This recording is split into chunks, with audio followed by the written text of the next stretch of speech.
Hi, and welcome to the NVR, Non-Violent Resistance series of small webcasts. My name is Claire O'Donovan. I'm a family engagement worker and an NVR accredited practitioner. Southampton City Council have asked me to put together this series of short videos to help families who are struggling with challenging behaviours from their children. In this section, we're going to cover active resistance. Active resistance is the NVR's discipline, I guess, if you want to call it that. The way that we challenge negative behaviour from our children when we need to, when we're using the NVR approach. By the time you get to this place, the chances are that hopefully you would have done some other strategies and tried some other ways to kind of de-escalate situations at home. Reach out to the child and remind them that you love them and that it's not them you have a problem with, it's their behaviour. You may even have told them that you're going to reach out to support, and hopefully even maybe made some sort of statement to them that says that these are the behaviours you will and won't accept, and who you're going to ask for help when it comes to them, when it comes to having to manage it. It would be wonderful to think that your children, once you've done all of this work and all of these sort of changes, just instantly change overnight. That they get these moments where you say to them, that's not acceptable, and they just look at you one day and go, of course, what was I thinking? I will stop right now. Apologies. Unfortunately, that's not going to happen. So active resistance is very much about how we respond to the negative behaviour in an NVR way. So you're not going to respond in the way you used to. No more taking stuff away, no more grounding, none of that. This is now what you're going to do. So imagine the scenario. You've had a difficult dinner time. Your child's refused to eat their tea, which may not be a massive deal, but then they've woken up in the morning, they've struggled to sleep, they've woken up in the morning, they're in a really bad mood, and they've kicked right off because they can't find one of the shoes that they need to get ready for school. You've had proper meltdown, shouting, tantrums, whatever it is that's gone on. In response to that, not only are you going to stay calm in that moment and help them through that, but you're also going to then reach out to the supporters that you've identified as those people that will help you and be active in your NVR approach.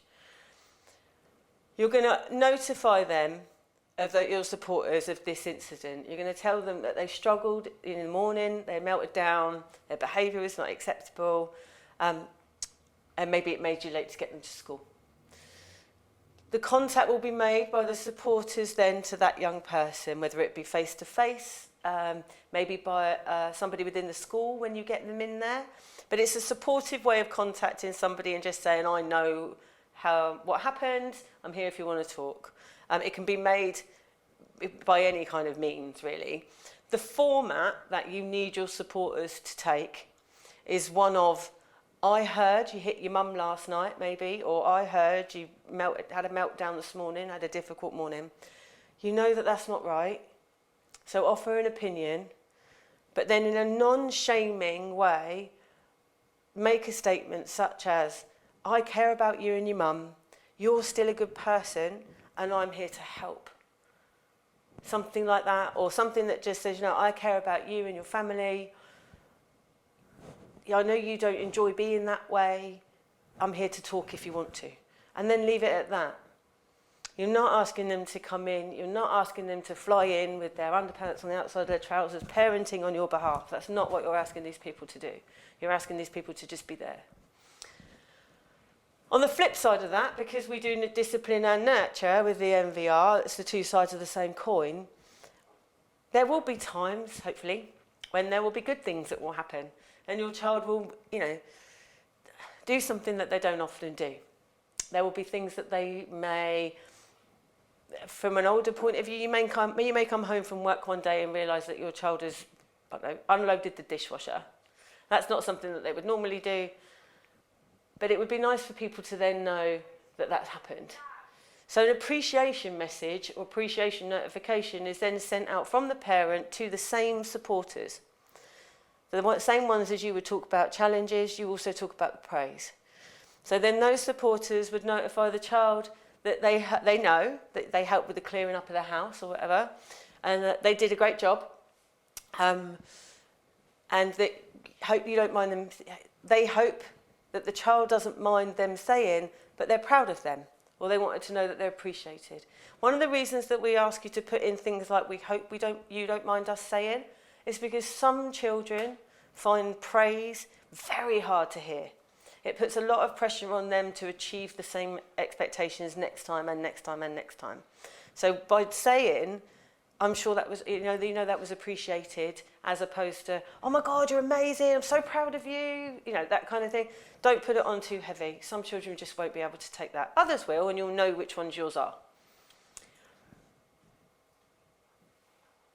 So the two hands, like I say, the nurturing, this is the nurturing side of the relationships that your supporters will have with your children. And the others are, I'm here to help. I know you didn't have a very good day. Or the way you behaved was not acceptable. This is how I'm going to help. Okay? By building up a bank of people that the child knows over time is there for them and that they are concerned about them or want to help them, it enables the child to feel not only valued and heard, but also supported in maybe changing and trying to change their behaviour. You're showing empathy and they'll start to learn how to do the same.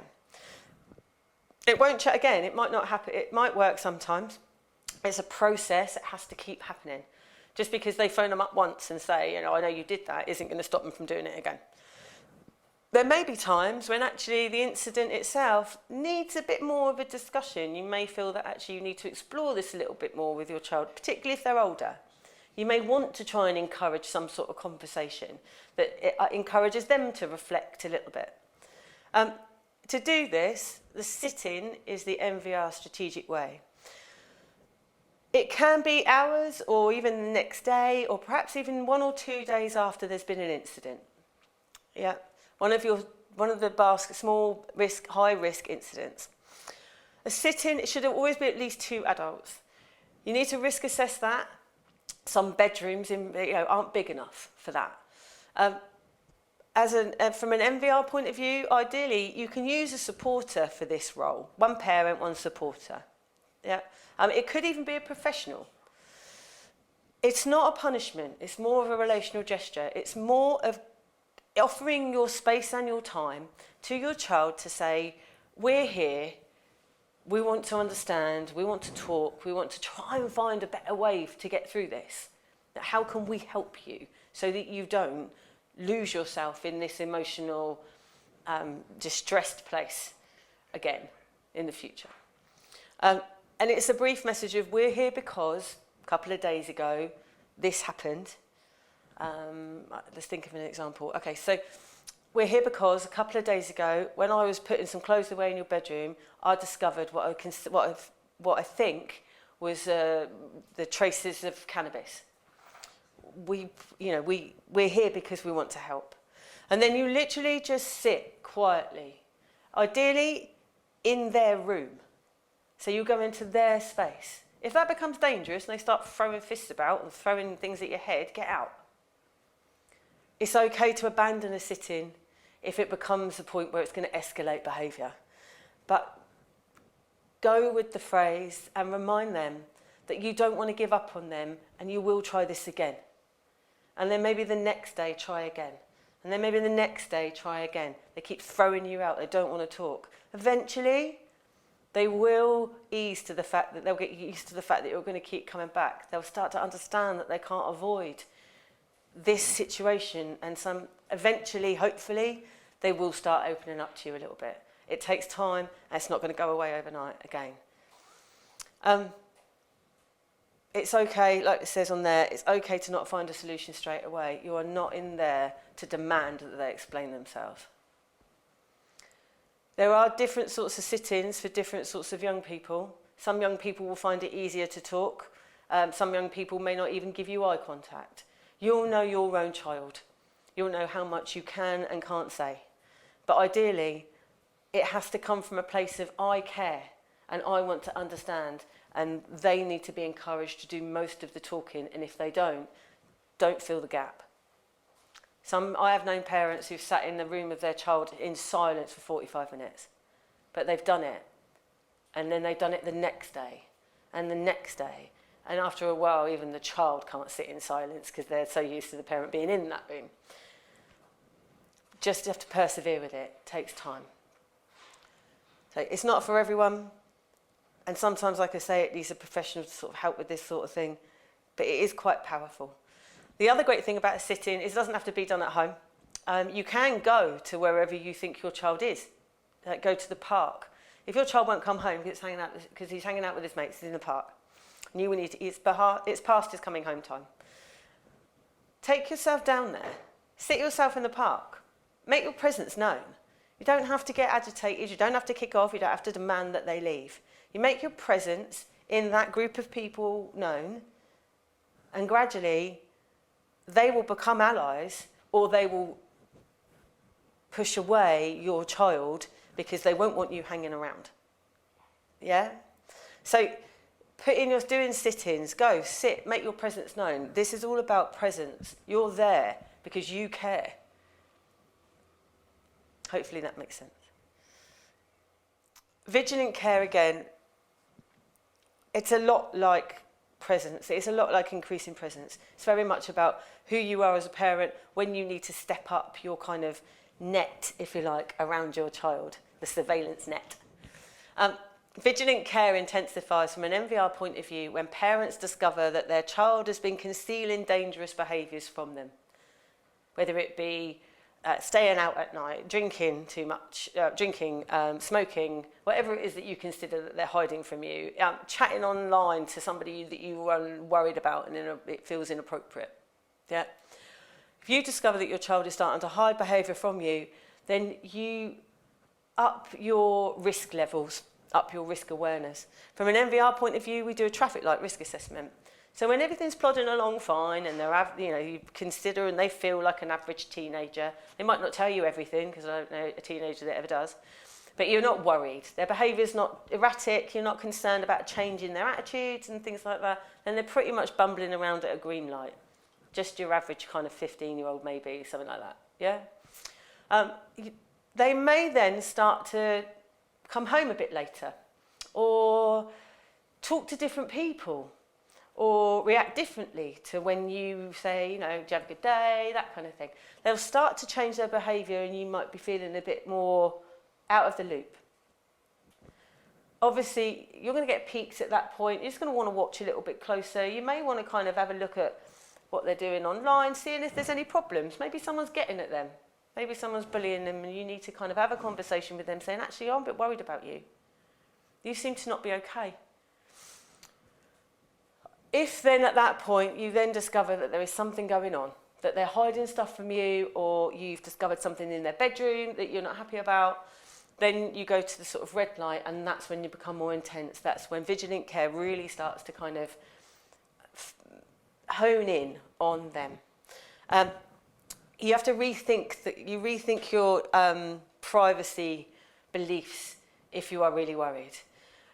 Going through, having a look through their rooms, checking their phones, going through their bags, going to where they go when you suspect that they might not be there.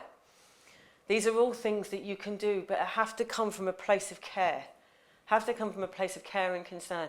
And be open with your child. This is not you trying to be some sort of sleuth detective. If you're going to go to where they go or follow them because you're afraid of what they're doing, let them know. Because this is coming from a place of honesty and care, not control. Nobody likes to feel that they're being distrusted. But from a parent point of view, if you've got a child that's raising the stakes, then you have every right to be concerned. And your child will eventually appreciate the fact that you care. One of the really good ways to do vigilant care, particularly when you're concerned about what's going on in your child's life, is to have what's called a phone round. It can be used when your child doesn't return home, but it can also be used to find out what your child's up to when they're out and about. You don't contact them directly. You contact their friends, or you contact their parents' friends, their friends' parents. It conveys a presence in their life. It also expands the support network. You can leave signs with parental presence in the child's sphere, and it also helps to locate them. There was a test that when MVR first came over into the UK, it was trialled in London amazingly well by a group of, for gangs. A group of parents established a phone round so that they could monitor the whereabouts and behaviours of their children. So every bum would go, oh, they're outside mine now. And then they'd move around and the other parent would text the other ones going, oh, I've got them, they're outside mine. The net on these gang really reduced down because the parents always knew where they were, and in the end, they dispersed because they couldn't get away with anything. But these phone rounds are a way for you to be more present and more reassured in your child's life. It's a lot easier to set up a phone around when your kids are little. We always share phone numbers with parents, don't we, when we're going to take their children out, we're going to go to a party or something. As they get older, they're a lot more reluctant to tell you who they're hanging out with. If that's the case, and your child is starting to, again, hide things from you about where they're going and who they're hanging out with, be creative, be persistent, and find out. Yeah? Hopefully that's helpful. So that's it. That's vigilant care. As parents, it's our responsibility and duty to care about our children and to kind of know what's going on when we're as concerned. So please, if you're worried about your children, talk to them. Ask them to open up to you. And if they won't, try and do some digging around and reassure yourself that everything's okay. Thank you.